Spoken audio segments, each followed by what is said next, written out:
Hi guys, it's me Eli. Welcome to Concepts of A2K in Tamil. 90 days crash course இன்னைக்கு நம்ம பார்க்கறது என்னன்னா day 47. So day 47ல so 12th போர்ஷனுக்கு enter ஆகியிருக்கும். ஓகே, 12th போர்ஷன்ல ஃபர்ஸ்ட் பார்க்கறது என்ன அப்படின்னா மின்னோட்டமும் சரியா. அதாவது எலக்ட்ரிக் சார்ஜ் அண்ட் ஃபீல்டுன்னு சொல்லுவோம்ல, அந்த லெசன் தான், வேற எதுவும் இல்லை. ஓகே சரி, ஓகேவா பார்க்கலாம். ஸோ இது எதுக்கு கீழே வருது அப்படின்னு பார்த்தா எலக்ட்ரோ டைனமிக்ஸ் அப்படின்ற ஒரு யூனிட் கீழே வருது சரியா. எலக்ட்ரோ டைனமிக்ஸ் அப்படின்னா வந்து பார்த்தா மின்னூட்ட நகர்வியல் அப்படின்னு சொல்லி தமிழ்ல சொல்லலாம் சரியா. பட் எனக்கு எக்ஸாக்டா தமிழ் அதானான்னு எனக்கும் தெரியாது. ஓகே, எலக்ட்ரோ டைனமிக்ஸ் கீழே வரும். ஸோ எலக்ட்ரோ டைனமிக்ஸ் கீழே பார்த்தோன்னா என்னென்ன இருக்கு அப்படின்னு பார்த்தோன்னா வச்சுக்கேன், என்னென்ன இருக்குது. ஒன்று எலக்ட்ரோஸ்டாட்டிக்ஸ், அதாவது நிலை மின்னியல் அப்படின்னு சொல்லி சொல்லுவாங்க. என்னன்னு சொல்லுவாங்க, நிலை மின்னியல் அப்படின்னு சொல்லுவாங்க ரைட்டா. நிலை மின்னியல் இருக்குது. அதுக்கு அடுத்து பார்த்தோன்னா அப்படியே காந்தவியல்னு சொல்லிட்டு ஒன்று இருக்குது. ஓகே, காந்தவியல். அதுக்கு அடுத்தது வந்து பார்த்தா மின்காந்தவியல். அதுக்கு அடுத்தது என்னது, மின்காந்தவியல். ஓகே, இதுதான் வந்து பார்த்தீங்கன்னா இந்த சாப்டர்ஸ்ல இருக்கக்கூடிய சம்திங் blah எக்ஸெட்ரா. ஓகேவா. ஸோ நிலை மின்னியல்ல பொறுத்த வரைக்கும் ரெண்டு லெசன் நம்மளுக்கு இருக்குது சரியா. ரெண்டு லெசன் இருக்குது. ஒன்று வந்து பார்த்தோன்னா மின்துகளும் மின்னோட்டமும், மின்துகளும் மின்புலமும் மற்றும் மின்புலமும். ரெண்டாவது வந்து பார்த்தா நிலை மின்னழுத்தம் சரியா. ரெண்டாவது என்னன்னா நிலை மின்னழுத்தம், எலக்ட்ரோஸ்டாட்டிக்.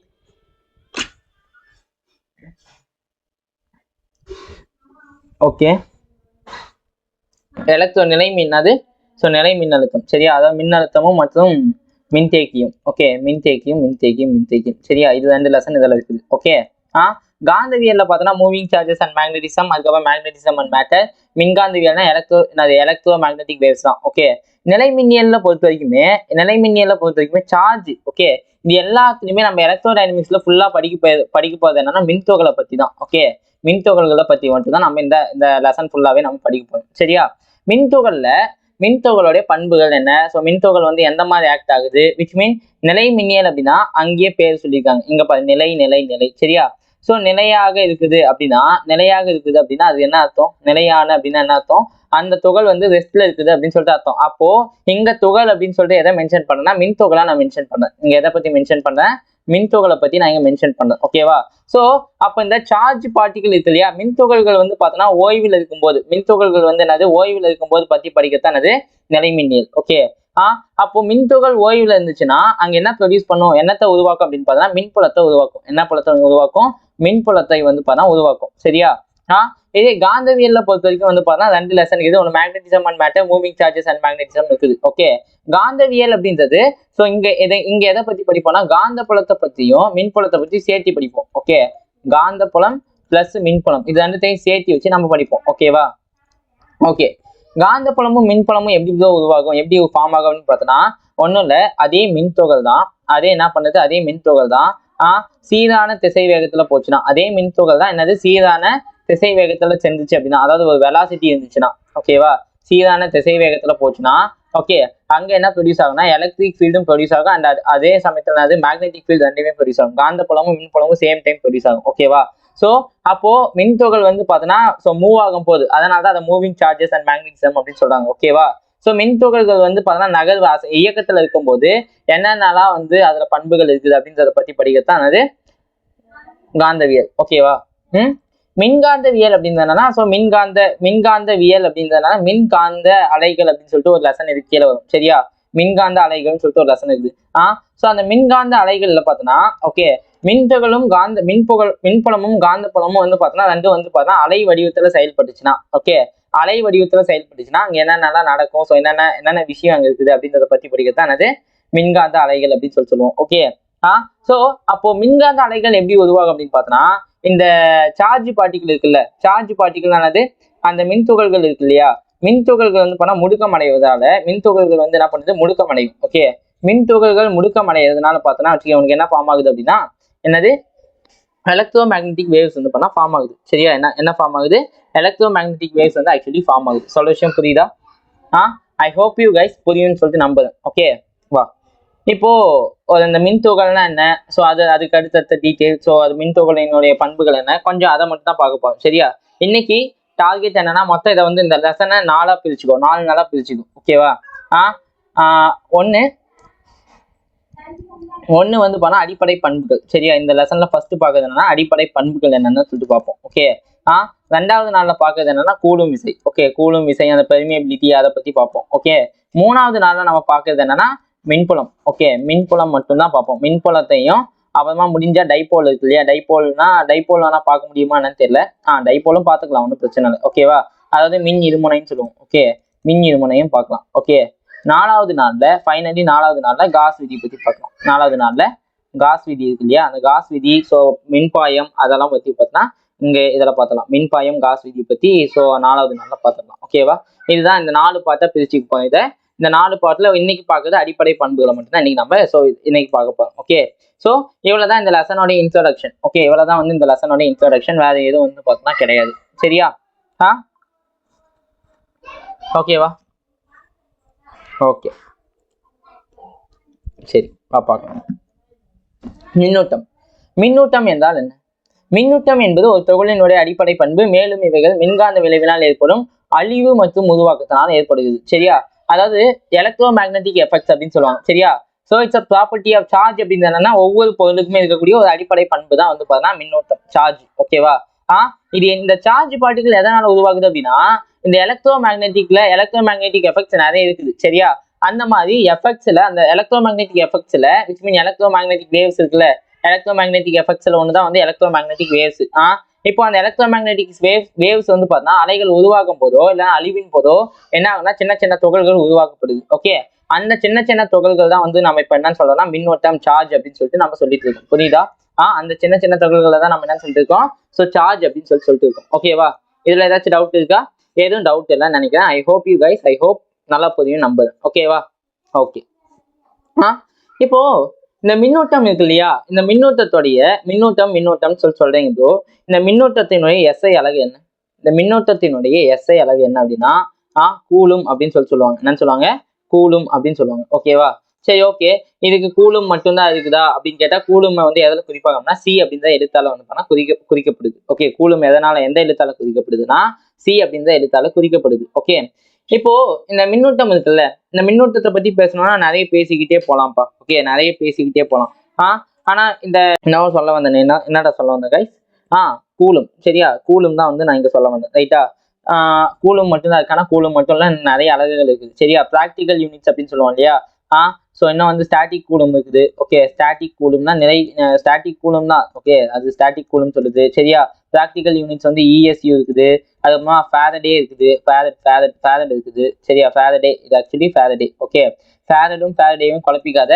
ஸோ ஃபேரட் அப்படின்றது என்னன்னா மின்தேக்கியினுடைய அலகு. ஓகே, மின்தேக்கியினுடைய அலகு தான் வந்து பண்ணா ஃபேரட். ஓகே, ஃபேரடே அப்படின்றது என்னன்னா மின்னோட்டத்தினுடைய ப்ராக்டிக்கல் யூனிட். ஓகே, ஸோ அப்ப இங்க ஒரு ஸ்டாட்டிக் கூலும் அப்படின்றது என்னன்னா 3 × 10⁹ I think, I don't know. So சரியா மறந்து போச்சு. ஒரு நிமிஷம்.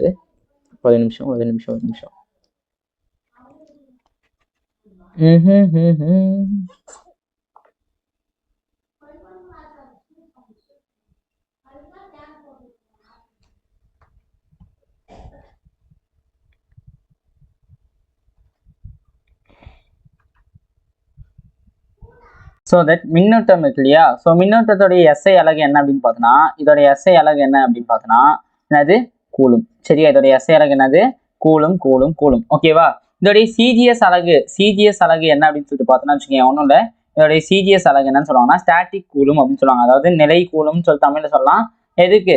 ஸ்டாட்டிக் கூலுமே வச்சுக்கலாமே, static coulomb. Okay, static coulomb. Okay, அப்ப ஒரு ஸ்டாட்டிக் கூலும் அப்படின்றது எதுக்கு சமம் அப்படின்னா, ஓகே, ஒரு ஸ்டாட்டிக் கூலும் அப்படின்றது 3 × 10⁹ சமமா இருக்கும். ஓகேவா, சரி, இதுக்கு இவ்வளவுதான் யூனிட் ஆகுது அப்படின்னு கேட்டா இதுக்கு அது மட்டும் இல்லை, இன்னும் சில ப்ராக்டிக்கலான செய்முறை அளவீடுகளும் இருக்குது. இதுக்கு இன்னும் சில செய்முறை அளவுகளும் இருக்குது. சரி, அது என்னென்ன செய்முறை அளவுகள் அப்படின்னா பிராங்க்லின் சொல்லலாம். நான் சொல்லலாம் பிராங்க்லின். வேற என்ன சொல்லலாம்? பிராங்க்லின் சொல்லலாம். வேற ஏதாச்சும் சொல்லு பார்க்கலாம். ஃபேரடே சொல்லலாம். சரியா, இங்க பார்த்தா பேரட் வேற, ஃபேரடே வேற. சரியா, ஃபேரட் அப்படின்றது என்னன்னா, ஸோ இது வந்து பார்த்தா கெப்பாசிட்டன்ஸ், மின்தேக்கி இருக்கு இல்லையா, மின்தேக்கியோடைய அலகு. ரைட்டா, ஃபாரடே வந்து பார்த்தோன்னா எதோடைய அழகு அப்படின்னா ஸோ இது வந்து மின்னோட்டம் சரியா, மின்னோட்டத்துடைய அழகு ஓகேவா. அப்புறமா இஎஸ்யூ கூட சொல்லலாம், இஎஸ்யூ ஓகே, எலக்ட்ரோஸ்டாட்டிக் யூனிட் இஎஸ்யூன்னு சொல்லலாம். ஸோ இந்த மாதிரி நிறைய வந்து மின்னோட்டத்துக்கு இருக்குது ஓகே. சரி ஓகேவா, இவ்வளோ தாண்டா ஓகே. மின்னோட்டத்தை பொறுத்த வரைக்கும் இவ்வளோதான், வேற எதுவுமே பெருசாக சொல்றது ஓகே. இதில் இது அடுத்து என்னன்னா மின்னோட்டத்தின் பண்புகள். மின்னோட்டத்தின் பண்புகள் சரியா. மின்னோட்டத்தின் பண்புகள் என்னன்னா மொத்தம் ஒரு 4 விதமான பண்புகளை பற்றி சொல்லப்போறேன் சரியா. ஃபர்ஸ்ட் நான் என்ன சொல்ல போறேன்னா மின்னோட்ட மாறாத்தன்மை. முதல்ல பார்க்கறது என்னன்னா மின்னோட்ட மாறாத்தன்மை. மின்னோட்ட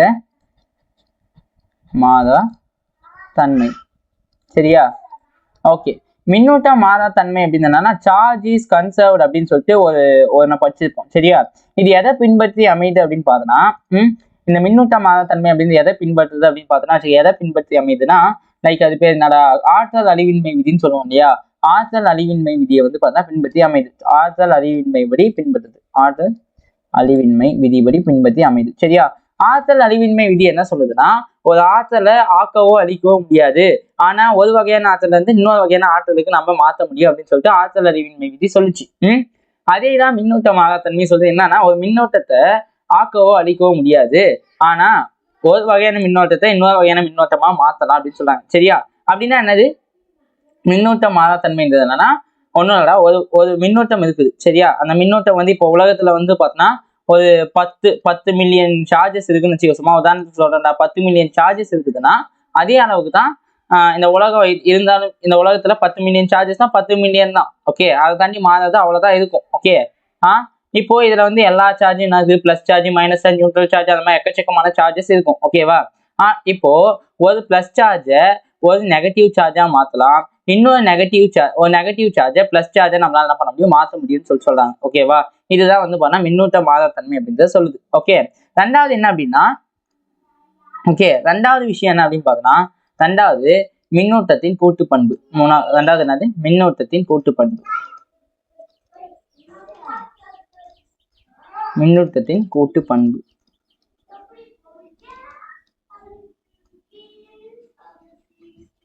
சரியா. சரி ஓகே. மின்னூட்டத்தின் கூட்டு பண்பு அப்படின்றது என்னன்னா வச்சுக்கீங்க, மின்னூட்டத்தின் கூட்டு பண்பு என்பது இப்போ ஸ்கேலார் என்னது நார்மலா கூட்டு பண்பு போலதான் சரியா. ஸ்கேலார் கூட்டுத்தொகை மதிப்பு, ஸ்கேலார் கூட்டுத்தொகை சரியா. அது ஸ்கேலார் கூட்டுத்தொகையை தான் என்ன சொல்லுவோம் மின்னூட்டத்தின் கூட்டு பண்பு அப்படின்னு சொல்லுவோம் ஓகே. அது என்ன ப்ரோ ஸ்கேலார் கூட்டுத்தொகை? ஸ்கேலார் கூட்டுத்தொகை அப்படின்றது என்னன்னா ரொம்ப ரொம்ப ஈஸியான ஒண்ணுதான். இப்போ ஒரு இடத்துல வந்து பார்த்தா +2 q சார்ஜ் இருக்குது, இன்னொரு இடத்துல -2q சார்ஜ் இருக்கு, இன்னொரு இடத்துல -3q சார்ஜ் இருக்கு, இன்னொரு இடத்துல +4q அப்படின்னு சொல்லிட்டு சார்ஜ் இருக்குன்னு வச்சுக்கேன். +4q இன்னொரு இடத்துல +5q சார்ஜ் இருக்கு ரைட்டா. இது எல்லாத்தையுமே நான் இப்போ என்ன பண்ணணும் கூட்டணும். இது எல்லாத்தையுமே நான் என்ன பண்ணணும் கூட்டணும்னு வச்சுக்கேன். ஸோ அப்போ என்ன பண்ணலாம் சொல்லு பார்க்கலாம். அப்போ என்ன பண்ணலாம் எல்லாத்தையும் கூட்டணும் அப்படின்னா சொல்லு பார்க்கலாம். கமான் டக்குன்னு சொல்லு. என்ன பண்ணலாம் scalar கூட்டுத்தொகையில?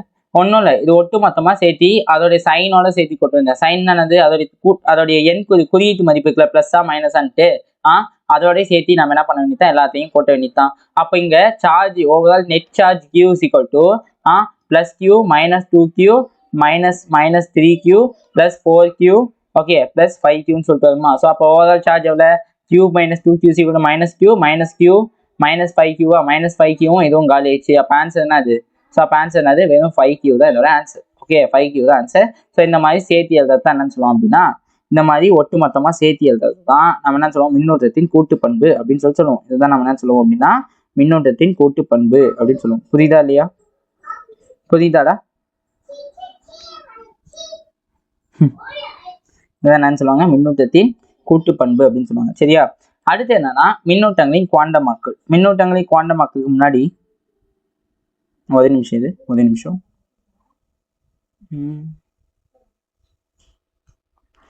Oh bye, what I say?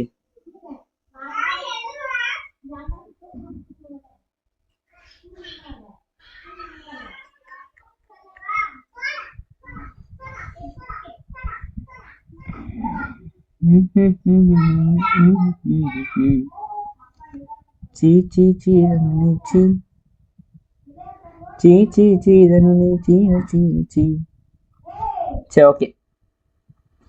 இதுல இருக்கிறதுலயே இங்க வா மின்னோட்டத்துக்கு வா. இங்க இருக்கிறதுலே நான் இதுல ஒரு விஷயத்த சொல்ல மாட்டேன். என்ன விஷயம்னா இதுல இருக்கக்கூடியதே ரொம்ப சின்ன யூனிட் என்னன்னா இந்த சிஜிஎஸ் யூனிட் தான் வந்து இருக்கிறதுலே ரொம்ப ரொம்ப சின்ன யூனிட். ஓகேவா? ரொம்ப ரொம்ப சின்னது என்னது சிஜிஎஸ் அலகு தான் ரொம்ப சின்னது. இருக்கிறதுலே பெருசு யாரு அப்படின்னா இந்த ஃபாரடே தான். ஓகே, ஃபாரடே தான் வந்து இருக்கிறதுலே வந்து ரொம்ப ரொம்ப அதிகமானது. ஓகே, என்னது அதிக அதிக மதிப்பு. இதுக்கு வந்து அதிக மதிப்பு இதுக்கு தான் இருக்குது. ஓகே, இதுக்கு வந்து பார்த்தோன்னா என்னது ரொம்ப ரொம்ப குறைவான அலகு. இது என்னது குறைவான அலகு. சரியா? ஸோ அதான் இங்க வேல்யூ இங்க சொல்லிட்டேன்னா. அதே மாதிரி ஃபாரடே அப்படின்றது ஒரு ஃபாரடே அப்படின்றது எதுக்கு சமம்னா ஓகே 96,500 கூலும்க்கு சமமா இருக்கும். 96,500 கூலும்க்கு சமமா இருக்கும். புரியுதா இல்லையா? புரியுதா?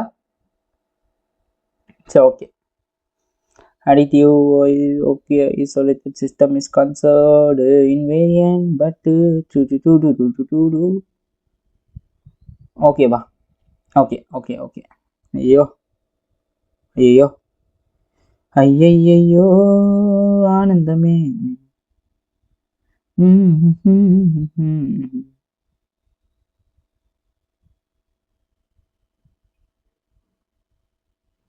சரி, ஓகே வா பார்க்கலாம். சும்மா நான் ஒரு மெசேஜ் ஸ்னாப், வேறு எதுவும் இல்லை. வேறு எதுவும் நீ நினைக்கிற மாதிரிலாம் எதுவும் கிடையாது. சரியா? ஸோ 5 கியூப் சார்ஜ் இருக்குது. ரைட்டா? அதுக்கு அடுத்தது வந்து பார்த்தோன்னா வேற என்ன பண்புகள் இதுக்கு இருக்குது அப்படின்னா ரொம்ப இன்னொரு நல்ல பண்பு இருக்குது. சரியா? அதுனா 3வது பண்பு என்னன்னா குவாண்டம் மக்கள் பார்க்கறதுக்கு முன்னாடி வேற ஒன்று பார்க்கலாம். சார்ஜ் இஸ் இன்வேரியன்ட் அப்படின்னு சொல்லலாம். இன்வேரியன்ட்னா என்ன சொல்றது, மாறாத்தன்மை. ஓகே, மின்னூட்ட மாறாத்தன்மை தான் நான் அங்கேயே சொல்லிட்டேன் இல்லையா? ஸோ இன்வேரியன்ட்னு ஞாபகம் வச்சுக்கோ. வேற என்ன பண்றது, இன்வேரியன்ட்னு ஞாபகம் வச்சுக்கிட்டேன். தமிழ் எனக்கு தெரியல. ஓகே,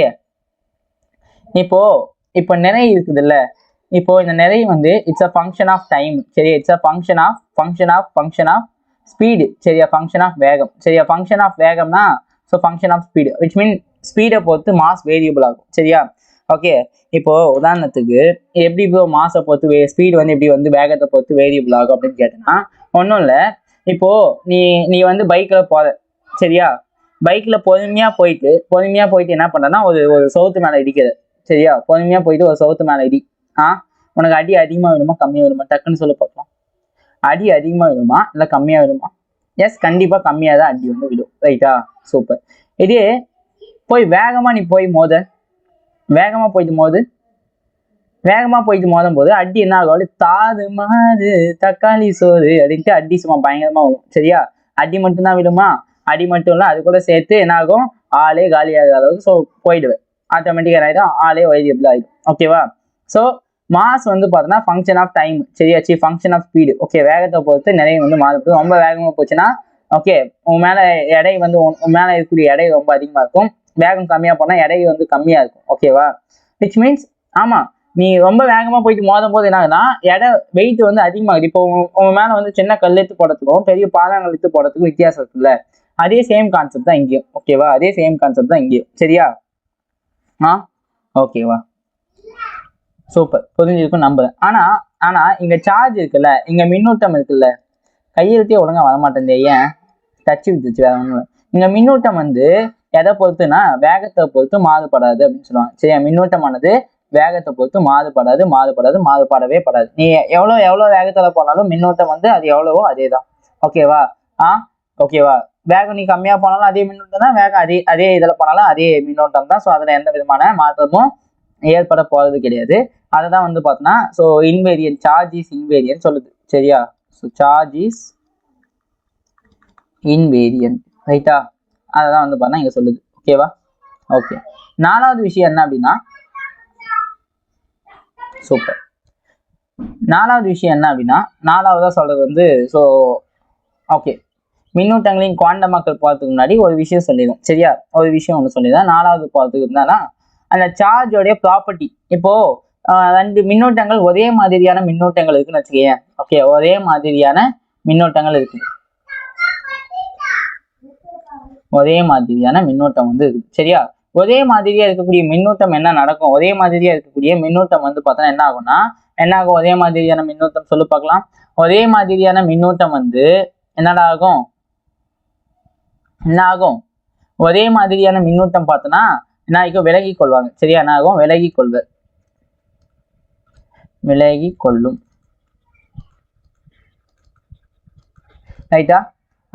அஞ்சாவது என்னன்னா ஸோ ஃபிஃப்த் ஒன் என்னன்னா இதே வந்து என்னது பேரு வெவ்வேறு மாதிரி வெவ்வேறு மின்னோட்டங்கள். ஓகே, வெவ்வேறு தமிழ் ஹேண்ட் ரைட்டிங்கு போயிடுச்சு. சூப்பர். கொஞ்ச நாள் எக்ஸாமுக்கு அப்படி இப்படின்னு சொல்லிட்டு ஸோ படிச்சு ஐஏ எக்ஸாம் அப்படின்னு போயிட்டு கிறுக்கணும் பார்த்தியா, இங்கிலீஷ்லேயே போட்டு அடின்னு அடித்தேன். ஸோ தமிழ் ஹேண்ட் ரைட்டிங்கே சுத்தமாக வரல, என்ன பண்ணுறது? ஸோ அட்ஜஸ்ட் பண்ணிக்கோ. என்ன ஆயிக்குன்னா ஸோ வெவ்வேறு மின்னோட்டம் என்ன ஆயிக்குன்னா வந்து பார்த்தா அது நெருங்கி கொள்ளும். நெருங்கி வருவாய் அப்படின்ட்டு நெருங்கி கொள்ளும். சரியா? அதாவது அட்ராக்ஷன் நடக்கும். ஓகே, இப்போ ஒண்ணுமே இல்லை, இது சிம்பிளா புரிஞ்சுக்கிறதுக்கு வா நம்ம ஆளுங்களுக்கு நம்மளுக்கு ஏற்ற மாதிரி சொல்லிக்கலாம். என்னன்னா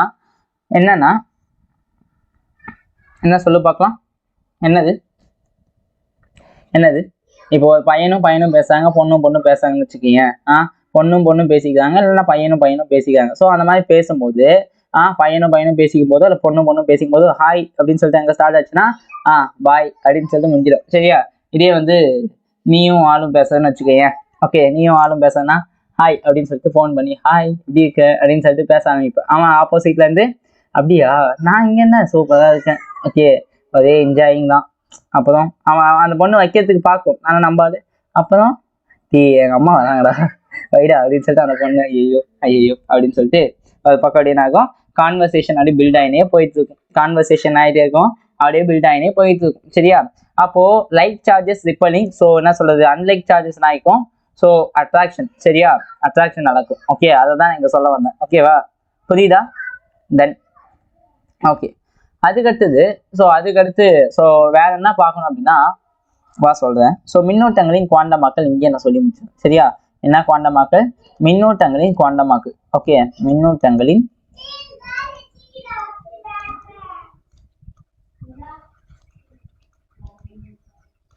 நெக்ஸ்ட் இதுல இருந்து கொஞ்சம் ஹேண்ட் ரைட்டிங் பர்ஃபெக்டா வரும்னு நினைக்கிறேன். பார்க்கலாம். மின்னோட்டங்களின் குவாண்டமாக்கல். ரைட்டா? ஸோ இந்த மின்னோட்டங்களின் குவாண்டமாக்கல் அப்படின்றது என்ன சொல்லுதுன்னா, ஒண்ணுமே இல்லை, இதை முதல்ல ப்ரூவ் பண்ணது யாருன்னா வச்சுக்க மில்லிகன் எண்ணெய் துளி எக்ஸ்பெரிமெண்ட்னு ஒன்று இருக்குது. சரியா? மில்லிகன் எண்ணெய் துளி ஆய்வு. மில்லிகன் எண்ணெய் துளி ஆய்வு ஒன்று இருக்குது. சரியா? அவர் தான் வந்து பார்த்தா மின்னோட்டங்கள் என்பது குவாண்டமாக்கும் பண்பை கொண்டுள்ளது. ஸோ அப்படின்னா ஒன்றும் இல்லை, இந்த சார்ஜ் அப்படின்றது Q = N சொல்லுவாங்க. சரியா? இங்க Q இருக்குது இல்லையா, இங்க சார்ஜ் அப்படின்றது எப்பயுமே வந்து பார்த்தா ஒரு முழு எண்ணா தான் இருக்கும். ஸோ ஃப்ராக்ஷனா இருக்கிறதுக்கான சான்சஸ் கிடையாது அப்படின்னு சொல்லிட்டு மிஸ்டர் யார் சொன்னது? மில்லிகன் வந்து பார்த்தா சொன்னாரு. சரியா? ஸோ சார்ஜ் அப்படின்றது எப்படி இருக்குன்னா, சார்ஜ் வந்து பார்த்தா எப்பயுமே ஸோ முழு எண்ணா தான் இருக்கு. அதாவது 1 2 3 4 10 100 1000 2000 அந்த மாதிரி தான் வந்து இருக்குமே தவிர எதா இருக்குது 0.1 0.2 0.3 அந்த மாதிரின்னு சொல்லிட்டு இருக்காது அப்படின்னு சொல்லிட்டு யார் சொன்னதுப்பா? மில்லிகன் வந்து பண்ண சொன்னார். சரியா? ஸோ இங்க E அப்படின்றது என்னன்னா, இது வந்து எலக்ட்ரானின் மின்னோட்டம் அப்படின்னு சொல்லுவாங்க. E அப்படின்றது என்னது? எலக்ட்ரானின் மின்னோட்டம், charge of electron. Okay, so அவனோட வேல்யூ என்னன்னா 1.6 into 10⁻⁻19 கூலும். ஸோ இவங்க தான் வந்து பண்ண எலக்ட்ரானினுடைய மின்னோட்டம். சரியா? அதே மாதிரி இங்க இன்னொரு விஷயம் நீ தெரிஞ்சுக்க வேண்டியது என்னன்னா, எலக்ட்ரானின் நிறை. என்னது? எலக்ட்ரானின் நிறை. இங்க முன்னாடி ஒன்று வரணும், +or - சொல்லிட்டு. சரியா? எலக்ட்ரானின் நிறையோட மதிப்பு என்னன்னா 9.1 into 10⁻31 கிலோகிராம் அப்படின்னு சொல்லுவாங்க. சரியா? Okay right. ஸோ இதுதான் வந்து பார்த்தா மின்னோட்டங்களின் குவாண்டமாக்கல் அப்படின்றது. ஓவரால் மின்னோட்டங்களின் குவாண்டமாக்கல்ன்றது இவ்வளவுதான். சரியா? இதில் எதுவும் பெருசா வந்து பார்த்தா இது கிடையாது. இவ்வளவுதான். ரைட்டா? அடுத்து என்னன்னா, இந்த லெக்சர் வந்து பார்த்தோன்னா இந்த 47வது நாள் வந்து பார்த்தா ரொம்ப ஷார்ட் டேவா முடிஞ்சிடும். ஓகே, ரொம்ப லாங்கா போகுமான்னு கேட்டேன்னா லாங்காலாம் போகிறதுக்கு கொஞ்சம் சான்சஸ் கம்மி தான். ரொம்ப ஷார்ட்டாக எவ்வளோ சீக்கிரம் முடிக்க முடியும் அவ்வளோ சீக்கிரம் முடிக்கிறேன். தென் அதுக்கு அடுத்த லெக்சர் வந்து பார்த்தோன்னா என்ன பண்ணலாம், ரொம்ப டீட்டெயில் இன்டெப்த்தாக கொண்டு போகலாம். ஓகேவா? ஸோ நிறைய இருக்குது. சான்ஸ் மிஸ் பண்ணிடாத. ஸோ மிஸ் பண்ணிட்டேன்னா அப்புறம் வருத்தப்படுவேன். ஓகே, நீங்கள் தமிழ் மீடியம் பசங்களாக இருந்தீங்கன்னா கண்டிப்பாக தமிழ் மீடியத்துக்கு ஸோ நல்ல ஒரு குவாலிட்டியான கண்டென்ட்டாக நான் கொடுப்பேன்னு சொல்லிட்டு நம்புறேன். I hope. ஓகே, அடுத்து என்னன்னு சொல்லிட்டு பார்க்கலாம் வா. சரியா? சார்ஜ் இஸ் இன்வேரியன்ட், மின்னோட்டங்களையும் குவாண்டமாக்கல். ஓகே, அடுத்து வந்து பார்த்தா மாஸ் சார்ஜிங் அப்படின்னு சொல்லிட்டு ஒன்று இருக்குது. சரியா? மாஸ் சார்ஜிங் அப்படின்னா நிறை ஏற்றம் அப்படின்னு சொல்லிட்டு ஒன்று இருக்குதா தம்பி? என்ன ஏற்றம்னு இருக்குது? நிறை ஏற்றம் அப்படின்னு சொல்லி சொல்லலாம். அது என்ன ப்ரோ நிறை ஏற்றம்? நிறை ஏற்றம்னா இப்போ மாஸ் இருக்குல்ல, இப்போ ஒரு சார்ஜ் இருக்குது சரியா? இதுக்கிடையில டைப் ஆஃப் சார்ஜஸ், 2 விதமான சார்ஜ் பத்தி நான் சொல்லியிருப்பேன். டைப்ஸ் ஆஃப் சார்ஜஸ்னா 2 விதமான சார்ஜஸ் பத்தி நான் சொல்லியிருப்பேன். என்னது? வா ஐயோ, இது எங்கேயே நான் வந்து தெளிவில்லாமல் சொல்லிவிட்டேன்னா? Super super super. கொஞ்சம் நான் சார்ஜை பற்றி டிஸ்கஸ் பண்ணலாமா? ஓகேவா? என்ன எப்போ என்ன நடத்துறதுன்னு சொல்லிட்டு கொஞ்சம் கன்ஃபியூஷன் தான், வேற ஒன்றும் இல்லை. ஓகே, இப்போ டைப்ஸ் ஆஃப் சார்ஜ் எடுத்துக்கலாம். இப்போ வந்து பார்த்தீங்கன்னா ஒன்று பாசிட்டிவ் சார்ஜ். ஓகே, ஒன்றுனாவது பாசிட்டிவ் சார்ஜ் நேர்மறை மின்னோட்டம், இன்னொன்று வந்து பார்த்தீங்கன்னா நெகட்டிவ் சார்ஜ். ஓகே, இன்னொரு சார்ஜ் வந்து பார்த்தீங்கன்னா ஸோ நியூட்ரல் சார்ஜ் ஜீரோ அப்படின்னு சொல்லி சொல்லலாம். ஓகே, இங்க பாசிட்டிவ் சார்ஜில் நம்பர் ஆஃப் எலக்ட்ரான்களை விட புரோட்டான்களின் எண்ணிக்கை அதிகமா இருக்கணும். இல்லைன்னா வந்து எலக்ட்ரான் குறைவான உள்ள சேர்மங்கள் சரியா? எலக்ட்ரான் குறைவாக உள்ள அணுக்களை தான் நம்ம என்ன சொல்லுவோம்னா பாசிட்டிவ் சார்ஜ் அப்படின்னு சொல்லுவோம் சரியா? எலக்ட்ரான் குறைவாக இருக்கக்கூடிய அணுக்களை தான் நம்ம என்ன சொல்லுவோம்னா பாசிட்டிவ் சார்ஜ் அப்படின்னு சொல்லுவோம். ஓகே, இதே எலக்ட்ரான்கள் புரோட்டானை விட எலக்ட்ரான்கள் அதிகமா இருந்துச்சுன்னா, ஓகே, எலக்ட்ரான்கள் அதிகமா இருந்துச்சுன்னா அந்த மின்சுமையை நம்ம என்ன சொல்லுவோம்னா எதிர் மின்சுமை அப்படின்னு சொல்லுவோம். என்ன சொல்லுவோம்? எதிர் மின்சுமை அப்படின்னு சொல்லுவோம். ஓகேவா? டன்னா? இப்போ இதே நியூட்ரல் சார்ஜ் அப்படின்னா நம்பர் ஆஃப் எலக்ட்ரான்ஸும் சரி புரோட்டான்ஸும் சரி சம அளவில் இருக்கும். எவ்வளவு எலக்ட்ரான்கள் இருக்கோ அதே அளவுக்கு புரோட்டான்ஸ் இருக்கும். அந்த மாதிரி சார்ஜை நம்ம என்ன சொல்லுவோம்னா நியூட்ரான் அப்படின்னு சொல்லுவோம். என்ன சொல்லுவோம்? நியூட்ரான் அப்படின்னு சொல்லிட்டு நம்ம குறிப்பிடுவோம். டன்னா? இதுல ஏதாச்சும் டவுட் இருக்கா? நியூட்ரான் அப்படின்னு சொல்லிட்டு நம்ம என்ன பண்ணுவோம்? இந்த மாதிரி சார்ஜை நம்ம குறிப்பிடுவோம். ஓகேவா? சூப்பர். வா போலாம். வா. இப்போ அடுத்து வந்து பார்த்தோன்னா இதை பத்தி தான் அங்கே சொல்ல மறந்துட்டு இருப்பேன். ஓகே, இப்போ அடுத்து போலாம். ஸோ அடுத்து என்னன்னா மாஸ் சார்ஜிங் அப்படின்னு சொல்லிட்டு ஒரு விஷயம் இருக்குது. அடுத்து என்ன இருக்குது? மாஸ் சார்ஜிங் அப்படின்னு சொல்லிட்டு ஒரு விஷயம் இருக்குது சரியா? அது என்ன மாஸ் சார்ஜிங் அப்படின்னா நிறை ஏற்றம் அப்படின்னு சொல்லுவாங்க. அது என்னது அப்படின்னா நிறை ஏற்றம் அப்படின்னு சொல்லுவாங்க. நிறை ஏற்றம்.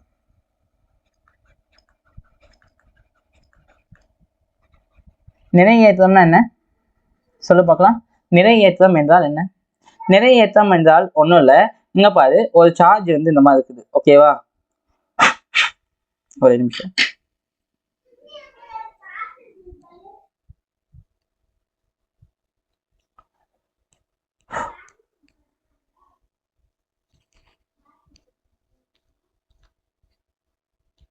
Super nice. நிறை ஏற்றம் அப்படின்றதுனா இங்க பாரு, இப்போ ஒரு சார்ஜ் ஒன்று இருக்குது. ஒரு சார்ஜ் வந்து இருக்குது ரைட்டா? இப்போ அந்த சார்ஜில் வந்து பார்த்தா எலக்ட்ரான்ஸ், எக்கச்சக்கமான எலக்ட்ரான்ஸ் இருக்கும் கரெக்டா? இப்போ இந்த சார்ஜ்ல இருந்து நிறை எம் அப்படின்ற நிறை வருதுன்னு வச்சுக்கோங்க. நிறை மட்டும் வெளியேறுது. ஓகே, நிறை மட்டும் வெளியேறுது. நிறை வெளியேறும் போது அது கூட சேர்ந்து சார்ஜ் வெளியேறுமான்னு கேட்டா சார்ஜ் வெளியேறுது சரியா? ஓகே, நிறை வெளியேறும் போது மின்னோட்டம்னா கரண்ட் சரியா? மின்னோட்டம்னா சார்ஜ் சரியா? மின்னோட்டம் என்ன ஆகாதுன்னா வெளியேறாது சரியா? ஆனா இந்த சார்ஜ்ல இருந்து ஒருவேளை ஓகே இதுல இருந்து எலக்ட்ரான்கள் வெளியேறுது அப்படின்னா எலக்ட்ரான்கள் எதை மட்டும் சேர்த்தி கொண்டு வருதுன்னா நிறையையும் சேர்த்தி கொண்டு வந்துடும். புரியுதா? இப்போ ஒரு இதுல இருந்து எலக்ட்ரான்களை வந்து பண்ணா வெளியே போகுது. எலக்ட்ரான்ஸ் என்ன பண்ணலாம்னா நம்ம வெளியே எடுக்கிறோம்னு வச்சுக்கேன். எலக்ட்ரான்ஸ் வெளியேறும் போது அது கூட சேர்ந்து என்ன ஆகும்? நிறைய என்ன ஆகும்? எலக்ட்ரான்ஸ் வெளியே வந்துச்சுன்னா நிறை ஆக்சுவலி மாஸ் என்ன ஆகும்? கம்மியாகும். ஆமாவா இல்லையா? ஒரு எலக்ட்ரான்ஸ் இருக்குன்னா அந்த எலக்ட்ரானுக்குரிய நிறை 9.1 வந்து 10⁻⁻31 கிலோகிராமா? அந்த நிறையையும் சேர்த்தி கொண்டு வந்துடும். புரியுதா நான் சொல்றது என்னன்ட்டு? அதே மாதிரி எலக்ட்ரான்களை நம்ம உள்ள விடும்போது என்ன நடக்கும்னா அதுக்கான நிறையையும் சேர்த்தி உள்ள விடும். அப்போ எலக்ட்ரான்கள் உள்ள போகும்போது நிறைய என்ன ஆகும்? ஆக்சுவலி எலக்ட்ரான்ஸை நம்ம உள்ள கொண்டு போகும்போது நிறைய என்ன ஆகும்? நிறைய ஆட்டோமேட்டிக்கா அதிகமாகும். ஸோ தட் இவ்வளவுதான் கான்செப்ட். புரியுதா? இவ்வளவுதான் அதில் இருக்குது ரைட்டா? டன். ஓகே, சரிவா. சூப்பர். ஓகேடா. அடுத்து கொஷின் தான். ஸோ இங்க பாரு, lots and lots of questions. இங்க பாரு கொஷின் தான் இருக்குது. அடுத்த ஸ்லைடு ஃபுல்லாவே கொஷின் மட்டும்தான் இருக்குது. வேற எதுவும் பெருசா இல்லை. இங்க வந்து பார்த்தோன்னா ஸோ குறிப்பிட்ட மின்னோட்டம் அதுக்கப்புறம் கடைசியாக வந்து மின்னோட்டம் செல்வதை பொறுத்து பொருட்கள் என்னன்னு சொல்லிட்டு பார்ப்போம். வேற எதுவும் எல்லாம் பெருசாக இல்லை. ஓகேவா, 2 கான்செப்ட் தான். ஸோ கொஷின்ஸ் தான் நம்ம இப்போ இங்கே பார்க்கப்போம். பார்க்கலாம் கொஷின்ஸ் பார்க்கலாம். கொஷின்ஸ் பார்க்கலாம். பின்வருவனவற்றின் மின்னோட்டத்தை காண்க. 100 எலக்ட்ரான்கள் வெளியேற்றணும்னா 100 எலக்ட்ரான்ஸ்கள் என்ன ஆகுது? ஸோ மைனஸா. ஸோ எலக்ட்ரான்ஸ் வெளியாகுதுன்னா அந்த அணுக்கள் என்ன ஆகும்? மைனஸ். ஓகே, உள்ள வருது அப்படின்னா ப்ளஸ்ஸு, வெளியே போகுதுன்னா வெளியே போகுதுன்னா ப்ளஸ்ஸு, உள்ள வருதுன்னா மைனஸ். சரியா? அப்போ என்னது? கியூ இஸ் ஈக்குவல் டு என்னன்னு சொல்ல பார்க்கலாம். என்இன்னு சொல்லிட்டு வருமா? அப்போ ஆன்சர் என்னது?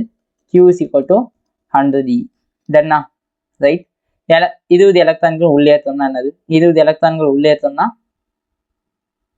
எவ்வளோ? 20 எலக்ட்ரான்கள் உள்ளேற்றம்னா ஸோ 20 மைனஸு. அப்போ Q is equal to -20E. சரியா? இங்கே வெளியேற்றம். ஸோ அப்போ Q is equal to +5E.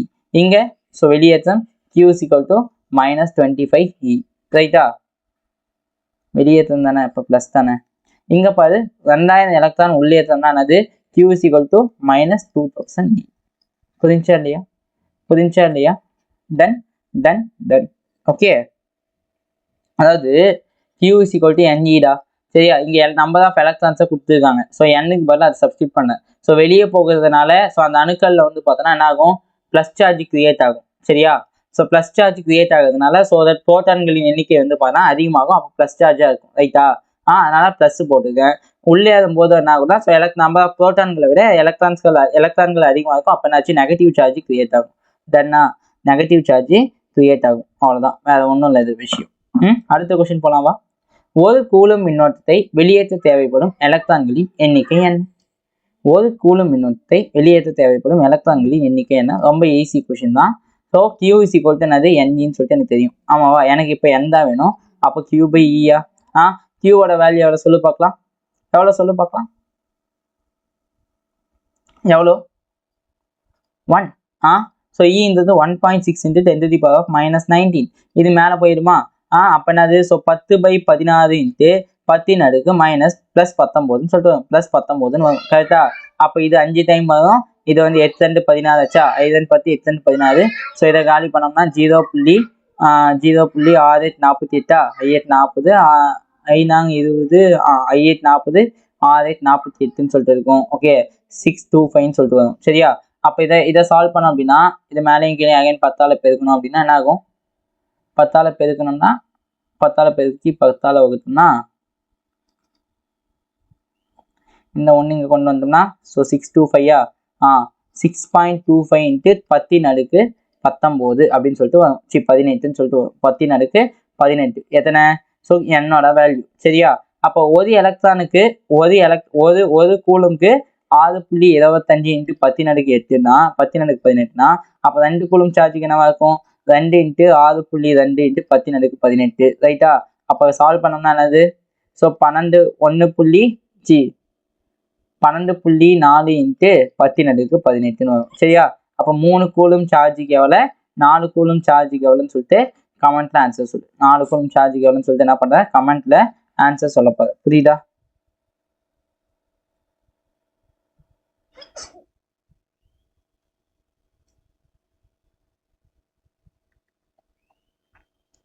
Super.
நீ ஒரு LKG நான் ஒரு PhD கட்ட ரொட்டி மேல முட்டை போதட்டா. அது பாட்டு கேட்டிருக்கியா? சூப்பரா இருக்கும் பாட்டு. கேட்டிருக்கியா? நல்லா இருக்கும். அடுத்த கொஸ்டின் பாரு. ஒரு சமநிலை பொருள் 2 நானோ கூலும் மின்னோட்டத்தை கொண்டுள்ளது எனில், இது நல்லா பூச்சி வேறு வைப்போம், பூச்சி ஏறும் அது ஏறும். சரி சரி ஓகே, அதை நான் அப்புறமா கனெக்ட் பண்ணிக்கிறேன். தென் ஒரு சமநிலை பொருள் 2 நானோ கூலும் மின்னோட்டத்தை கொண்டுள்ளதெனில் அவற்றின் எலக்ட்ரான்களின் எண்ணிக்கை என்னன்னு கேட்டுருக்கான். ஓகே, ஒன்னோடா சூப்பரான கொஸ்டின் தான் இதுவும். எவ்வளோ answer? n is equal to q by e. q எவ்வளோ? 2 × 10⁻⁻9 divided by 1.6 × 10⁻⁻19. சி, இது வெறும் -9, இது -19. ரைட்டா? அப்போ என்ன ஆன்சர் சொல்லு பார்க்கலாம். எவ்வளோ ஆன்சர்? ஸோ மேலே 20/16 × 20/16 × 10⁻10 வருமா? 10⁻10ன்னு சொல்லிட்டு வரும். ஆமாவா இல்லையா? சூப்பர். அப்போ என்னது? 4 16, 5 20. ஸோ 5ஆம் வாய்ப்பால் அடிச்சோம்னா என்னது? 1 4. ஸோ மீது 1 மீதும் 0. அப்போ 2 8, 5 20. ஓகே, அப்போ 1.25 × n is equal to 1.25 × 10⁻10. சரியா? 10⁻10. கரெக்டா இல்லையா? இது கரெக்டா இல்லையா? எஸ், இது கரெக்டான வேல்யூ. சரியா? இது என்னது? கரெக்டான வேல்யூ. ஒருவேளை என்னோட நம்பர் ஃப்ராக்ஷன்ல 1.25 வந்துச்சு, இந்த 10⁻10ன்னு வரல, அப்போ இது கரெக்ட்னு சொல்ல முடியுமா? Definitely it's not correct. Okay, இது வந்து என்னது? ஒரு தப்பான ஸ்டேட்மெண்ட். புரியுதா? என்னது? ஒரு தப்பான ஸ்டேட்மெண்ட். புரிஞ்சிருக்கும்னு நினைக்கிறேன். I hope you guys better understand இருக்கும் நம்பர். சரியா? ஒரு பொருளின் மின்னோட்டம் 3.2 × 10⁻⁻18 கூலும் எனில் அதில் உள்ள எலக்ட்ரான்களின் எண்ணிக்கை என்ன? Same that q is equal to ne. n is equal to q by e. ஆமாவா? ஸோ q ஓட வேல்யூ 3/2 × 10⁻18 divided by 1.6 × 10⁻19. இது மேலே போயிடுச்சுன்னா ஸோ இது 2ன்னு சொல்லிட்டு வரும். ஸோ அப்போ ஆன்சர் இஸ் 20. Answer is 20 20 20. புரியுதா இல்லையா? ஐ ஹோப் புரியுன்னு சொல்லிட்டு நம்புறேன். புரிஞ்சிருக்கும். ரைட்டா? ஒருவர் இதெல்லாம் அலாரம் வேறையா? அலாரம் வேறு ஒரு பக்கம் அடிக்குது. சூப்பர்.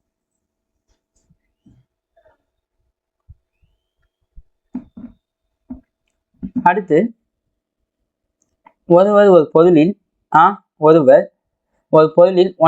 × 10⁻⁻20 கூலும் உள்ளது என கூறுகிறார். இது சரியான்னு கேட்டிருக்காங்க. இது கரெக்டா தப்பான்னு கேட்டிருக்கான். ஸோ வழக்கம் போல q is equal to ne. சரியா? இங்கே எனக்கு n தான் வேணும். அப்போ q ஓட வேல்யூ எவ்வளோ சொல்லுங்க? 1.6 × 10⁻⁻20 divided by 1.6 × 10⁻⁻19. ஸோ அப்போ இதுவும் காலி ஆயிடுச்சு. ஸோ இது மேலே போச்சுன்னா 1ன்னு சொல்லிட்டாங்க. அப்போ எவ்வளோ? 1 × 0.1 × 10⁻⁻1. அப்போ ஆன்சர் என்னோட வேல்யூ என்ன? 0.1ன்னு சொல்லிட்டு வரும். ஸோ 0.1 அப்படின்றது இங்கே கரெக்டா? 0.1 அப்படின்றது கரெக்டா? Yes, definitely it's wrong. Okay, இது என்னது? தவறான ஒரு கூட்டு. இது என்னது? தவறான கூட்டு. புரியுதா? சூப்பர். அடுத்து போலாமா? அடுத்த கொஸ்டின் போலாமா? ஒரு சமநிலை பொருள் எதிர்மறை மின்னோட்டம் ஏற்றப்படுகிறது எனில் அவற்றின் நிறை என்ன? நிறை என்பது என்ன ஆகும்? Come on, 1 minute 1 question. ட்ரை பண்ணு. டக்குன்னு பாஸ் பண்ணிட்டு அப்படி டக்குன்னு கமெண்ட்ல சொல்லு பார்க்கலாம் இதோட ஆன்சர் என்னன்னு. ஓகே, வீடியோவை பாஸ் பண்ணிட்டு டக்குன்னு கமெண்ட்ல ஆன்சர் சொல்லு. எஸ் என்ன ஆகும்? அதிகரிக்கும். அதுதான் ஆன்சர். ஓகே, அதிகரிக்கும் தான் ஆன்சர். எப்படி? விச் மீன்ஸ் வந்து பார்த்தோன்னா ஒரு இதில் எலக்ட்ரான் எதிர்மறை மின்னோட்டத்தை நான் கொடுக்குறேன். ஓகே, அப்போ எலக்ட்ரான்ஸை நான் உள்ளே கொண்டு போவேன். எலக்ட்ரான்ஸை உள்ளே கொண்டு போனோம்னா மாஸ் என்ன ஆகுன்னு சொன்னேன்? மாஸ் இன்க்ரீஸ் ஆகுன்னு சொன்னா இல்லையா? எஸ், அவ்வளோதான். மாஸ் இங்கே இன்க்ரீஸ் ஆகுது. தென்னா மாஸ் இங்கே என்ன ஆகுது? இன்க்ரீஸ் ஆகுது. புரிஞ்சிருக்குன்னு நினைக்கிறேன். அடுத்த கொஸ்டினுக்கு போகலாம். ஆல்ஃபா துகளில் உள்ள மின்னோட்டம் என்ன? ஆல்ஃபா துகளில் உள்ள மின்னோட்டம் என்பது என்ன? ஆல்ஃபா துகள் அப்படிங்கிறது என்னன்னா, என்னுடைய துகள் வந்து ஹீலியம். சரியா? என்னது? ஹீலியம் தான் வந்து பண்ணா ஆல்ஃபா துகள். இதில் இருக்கக்கூடிய மின்னோட்டம் 2, இதோடைய நிறை எண் வந்து 4. சரியா? அப்போ இங்க q is equal to எவ்வளோ? 2 × எலக்ட்ரான். அப்போ என்னது? 2e. புரிஞ்சா இல்லையா? இதுதான் வந்து பார்த்தோன்னா என்னது? ஆல்ஃபா துகளில் இருக்கக்கூடிய மின்னோட்டம். ஓகே, டியூட்ரானில் உள்ள மின்னோட்டம். டியூட்ரான் அப்படின்னா ஹைட்ரஜன் ஆட்டம் தான். பட் வந்து நிறை எண் 2ன்னு வச்சிருக்கக்கூடிய ஹைட்ரஜன் ஆட்டம். சரியா? அப்போ இதோட வேல்யூ என்னது? q is equal to e. எலக்ட்ரானின் மின்னோட்டத்துக்கு சமமாக இருக்கும். புரிஞ்சா? எலக்ட்ரானின் மின்னோட்டத்துக்கு சமமாக இருக்கும். ஓகே, சூப்பர்ல. சூப்பர். வா, அடுத்து ஸ்பெசிஃபிக் சார்ஜ். அடுத்து என்னன்னா ஸ்பெசிஃபிக் சார்ஜ். இது எவ்வளோ நான் ரெக்கார்ட் ஆகிருக்குன்னு பார்த்துக்க வெயிட் பண்ணேன். ஓகே சூப்பர், இவ்வளோதான் ரெக்கார்ட் ஆயிருக்கா, நைஸ்.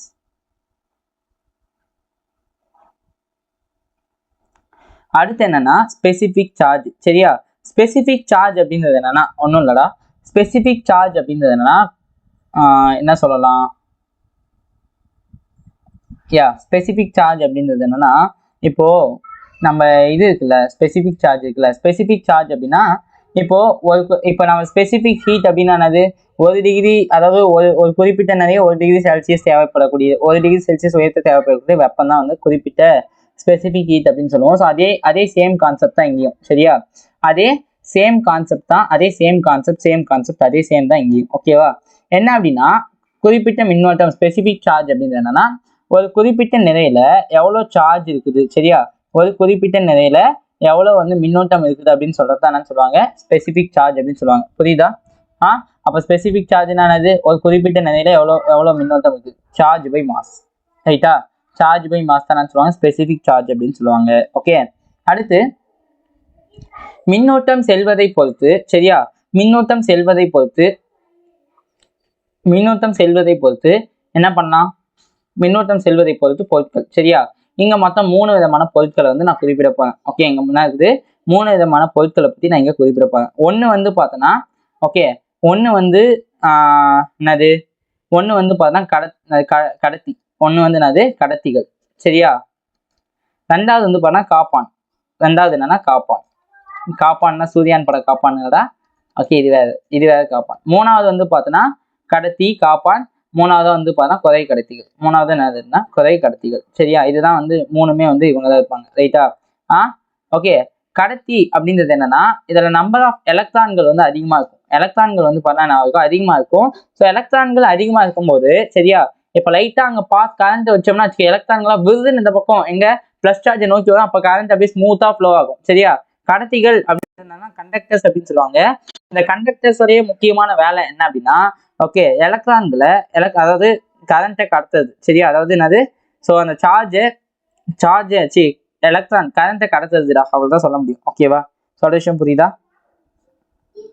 கரண்ட்டை கண்டக்ஷன் பண்ணிட்டு போறதா கரண்டோட இவனோட வேலை. ஓகே, இதே காப்பான் இன்சுலேட்டர்ல வந்து பார்த்தோன்னா, இன்சுலேட்டர்ல ஃப்ரீ எலக்ட்ரான்ஸ் அப்படின்றது இருக்காது. எலக்ட்ரான்ஸ் அப்படின்றது ரொம்ப ரொம்ப கம்மியா இருக்கும். ஓகேவா, ஸோ எலக்ட்ரான்ஸே இருக்காது. ஸோ அப்போ அங்கே என்ன நடக்குன்னா, எலக்ட்ரான்ஸோடைய ஓட்டம் கம்மியா இருக்கிறதுனால இப்போ நாம போயிட்டு லைக் இப்போ ஏதாச்சும் கரண்ட்ல வேலை செய்யும் போது பார்த்தா செப்பல் போட்டு வேலை செய்வோம். ஓகேவா, செப்பல் போட்டு வேலை செய்வோம். அதே சமயத்துல வந்து பார்த்தோன்னா கையில கிளவுஸ் எல்லாம் போட்டு வேலை செய்வோம். ஏன் கையில கிளவுஸ் போடணும்னா, கிளவுஸ் வந்து பார்த்தோன்னா இட்ஸ் அ காப்பான். சரி, அது வந்து ஒரு இன்சுலேட்டர். ஓகே, அந்த இன்சுலேட்டர் என்ன பண்ணும்னா நம்ம உடம்புக்குள்ள கரண்ட் ஃப்ளோ ஆகுது. ரப்பர்லாம் வந்து பார்த்தா இன்சுலேட்டர். சரியா, நம்ம உடம்புக்குள்ள கரண்ட் ஃப்ளோ ஆகுதா கட்டுப்படுத்துறது தான் இந்த காப்பான். ஓகே, குறை கடத்திகள் அப்படின்னா கேலியம், ஜெர்மானியம்லாம் இருக்கு இல்லையா, அவங்களாம் வந்து குறை கடத்திகள்னு சொல்லலாம். ஏன்னா அவங்க வந்து பாதி வந்து பார்த்தோன்னா பாதி கடத்திகள், பாதி வந்து காப்பான்களா இருப்பாங்க. சரியா, ஓகே, தம்மு தூண்டு கரண்ட்டை ஃப்ளோ பண்ண வைப்பான், கொஞ்சம் தம்மு தூண்டு, ரெண்டுமே பாதி. சரியா, ஓகே, புரியுதா இல்லையா? ரெண்டுத்தையுமே என்னது பாதின்னு சொல்லிட்டு இருப்பாங்கடா. யாரு? இந்த தம்பிகள். ஓகே, எந்த தம்பிகள்?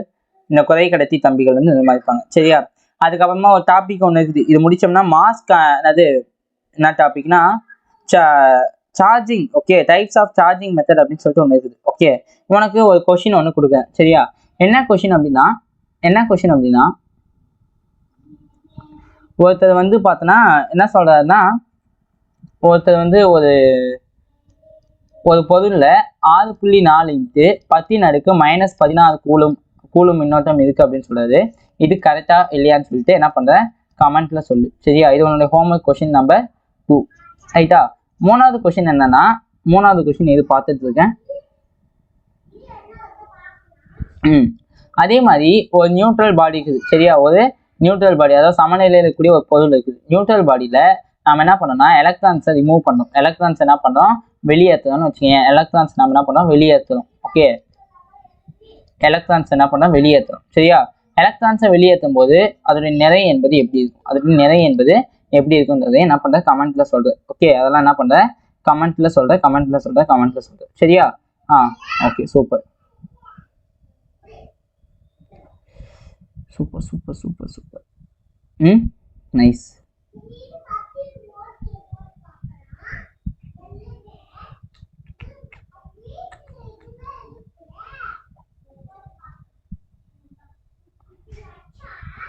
ஓகே அடுத்து என்னன்னா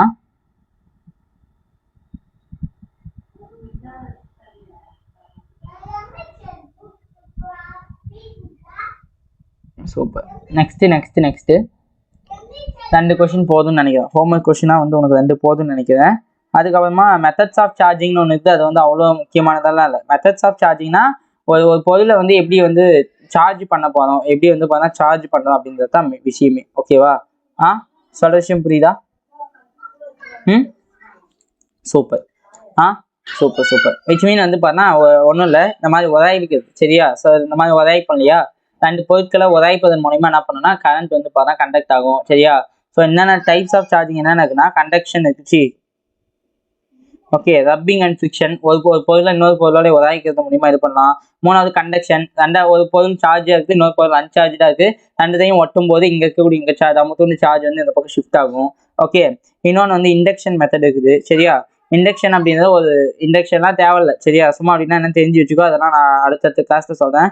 இண்டக்ஷன் இருக்குது. இந்த 3 தான் வந்து பார்த்தா இது. சரியா? இந்த 3 தான் வந்து என்ன இருக்குது. ஆக்சுவலி என்ன பண்ணுவாங்கன்னா எர்த்து வச்சு ஸோ அந்த மாதிரி சார்ஜ் எல்லாம் கொண்டு வந்து இந்த மாதிரி பண்ணுவாங்க. சரியா? அது தேவையில்லாத விஷயம் தான். ஓகே, கண்டக்ஷனா அந்த பாடி டச் பண்ண வைக்கிறது. ஓகே, ஃப்ரிக்ஷனா அந்த பாடி உராய்க்கும் போது சார்ஜ் வந்து இதாகுது. சரியா? இப்போ உதாரணத்துக்கு நம்ம இதில் தலையை நல்லா எண்ணெய் வைக்கலன்னா, இப்போ நான் இந்த தலைக்கு எண்ணெய் வைக்கலாம் இப்படி தேய்ச்சிட்டு நல்லா தேய்ச்சி என்ன பண்ணலாம், நல்லா தேய்ச்சிட்டு ஒரு பேப்பர் மேலே வச்சோம்னா அந்த பேப்பர் வந்து பிடிச்சி இழுத்துக்கும். ஓகே, சொல்கிற விஷயம் புரியுதா? ஸோ தட் வேறு ஏதாச்சும் ஹோம்ஒர்க் கொஷின் இருக்கானா, வேறு ஒரு சின்ன ஒரு கான்செப்ட் இருக்குது, அதை மட்டும் சொல்லிட்டு இன்னைக்கான கிளாஸை நான் வந்து எண்ட் பண்ணிடுறேன். ஓகே, என்னன்னா இங்கே பாரு, என்ன கான்செப்ட் அப்படின்னா லைக் இப்போ 1.6 × 10⁻⁻19 எலக்ட்ரான். ஓகே, அதாவது விச் மீன்ஸ் பார்த்தீங்கன்னா 1 கிலோ, அதாவது இந்த 9.1 கிலோகிராமுக்கு 9.1 × 10⁻31 கிலோகிராமுக்கு இவ்வளோ இருக்குதுன்னா, எவ்வளோ சார்ஜ் இருக்குதுன்னா, அப்போ 1 கிலோகிராமுக்கு எவ்வளோ சொல்ல பார்க்கலாம். 1 கிலோகிராமுக்கு என்ன பண்ணலாம், 1.6 × 10⁻19 டிவைடட் பை 9.1 × 10⁻31 போடலாம் தானே. ஸோ அப்போ ஆன்சர் போடு. ஸோ போட்டுனா உனக்கு ஒரு ஆன்சர் கிடைக்கும். அந்த ஆன்சர் என்னன்னு சொல்லிட்டு நீ என்ன பண்ணுற, கமெண்ட் செக்ஷனில் ஆன்சர் சொல்லு. சரியா? ஓகே, ஸோ நான் சொன்ன மாதிரி தான் இந்த செஷன் ரொம்ப ரொம்ப ரொம்ப ஷார்ட்டான செஷன் தான் இருக்குது. ஏன்னா வந்து இது basics. Okay, basics of electrostatics தான் பார்த்துருக்கோம். ஸோ அடுத்தடுத்து நம்ம என்ன பண்ணலாம், ஸோ நாளைக்கு கூலும்ஸ்லாம் இருந்தது வந்து பண்ணால் ஃப்ரெஷ்ஷாக ஸ்டார்ட் பண்ணலாம். சரியா? கூலும்ஸ்லாம் போச்சுன்னா ஸோ அப்படியே மாசாக இருக்கும். அந்த கூலும்ஸ்லாம் படிக்கவே அவ்வளோ சூப்பராக இருக்கும். ஸோ அதெல்லாம் பார்க்கலாம். சரியா? இன்னைக்கு இதுதான் பேசிக். Okay, thank you. பை.